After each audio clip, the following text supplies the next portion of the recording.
Ciao ragazzi, benvenuti.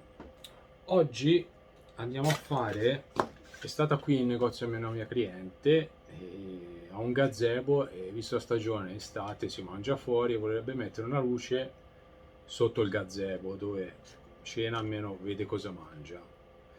E senti, e noi faremo un allaccio di un portalampada, una spina e un cavo. Si va a fare la cablatura di questo impiantino. Andiamola a vedere. Allora, per dare un minimo di sicurezza io ho preso un cavo, questo è un cavo Ford, ok? Giusto perché se lo tirano che ha un minimo di guaina, senza esagerare con i tipi di cavi. Allora, prima cosa facciamo? Andiamo a montare la spina. La spina va bene una 10 ampere. Smontiamo il fermacavo. Così.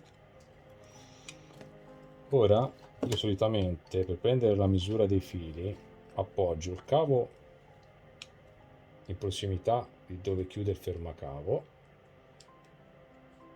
presento i fili così, dove abbiamo questo, i fili come andranno e poi li taglio netti qui, vedete? Così. Ora possiamo prenderlo in mano benissimo.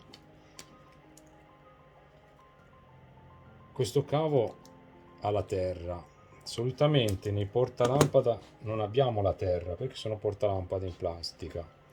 Però, visto che abbiamo il cavo a 3 e stiamo cablando una spina nuova, io la terra consiglio sempre di collegarla lo stesso.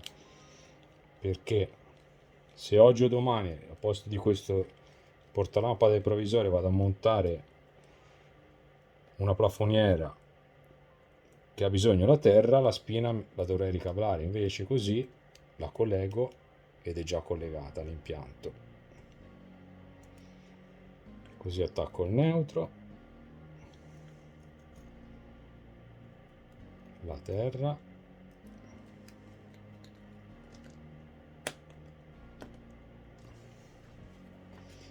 e la fase.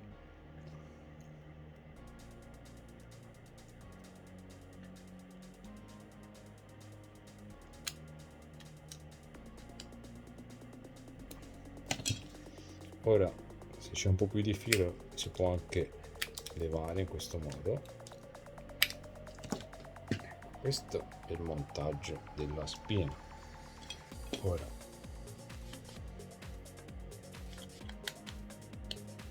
andiamo a rimontare, vedete?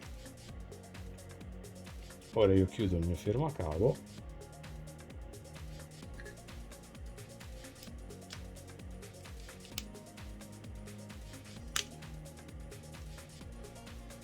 e ho cablato perfettamente la mia spina.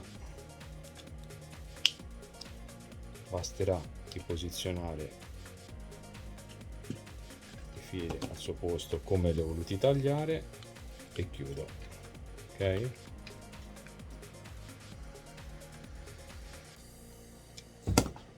la spina è pronta. Ora passiamo invece del lato portalampada. Questo è un portalampada provvisorio, volante.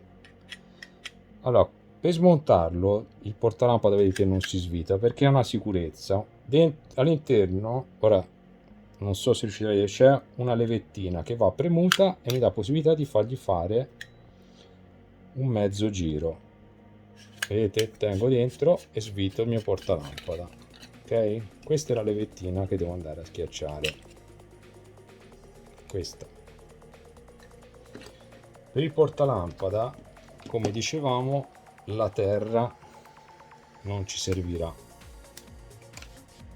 L'unica cosa da considerare, quindi la tagliamo, per ora la tagliamo secca qui, così. Ora il problema è che se io andrò ad attaccare i fili il cavo uscirà, quindi devo fargli una sorta di fermo. In questo caso ho preso una fascetta, giriamola magari 2 volte che fa più fermo, di modo che l'isolante rimanga sempre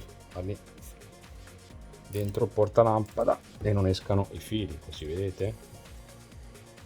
Io ora taglio così e questo mi rimane fermo, anche se un po' padellone questa fascetta, però il suo lo fa. Ora proviamo se mi si chiude il portalampada. Sbuccio i due fili, celeste e marrone, fase neutro. Prendo il mio morsetto, avvito,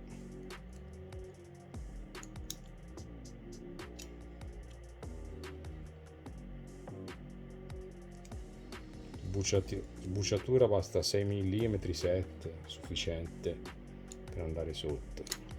Comunque anche se un po' più lungo, come potete vedere, non dà noia a niente.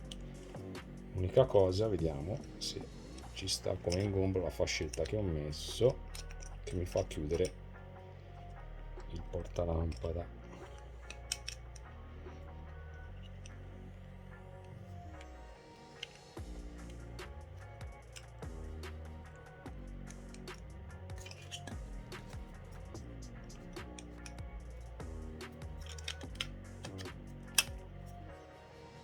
No, troppo grossa, allora facciamo così.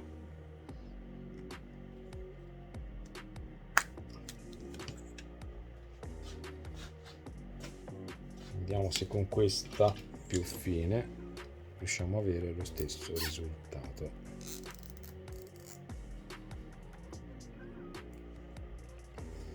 Così.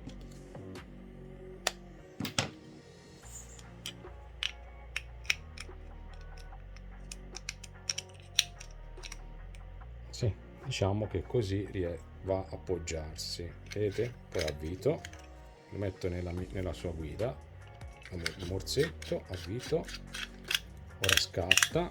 Questo qui è lo scattino che quando vogliamo svitarlo dobbiamo andare a premere all'interno il portalampada senza prima staccando la corrente.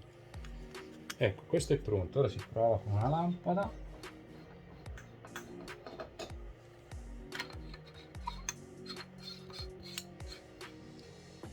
Attacchiamo la spina e voilà.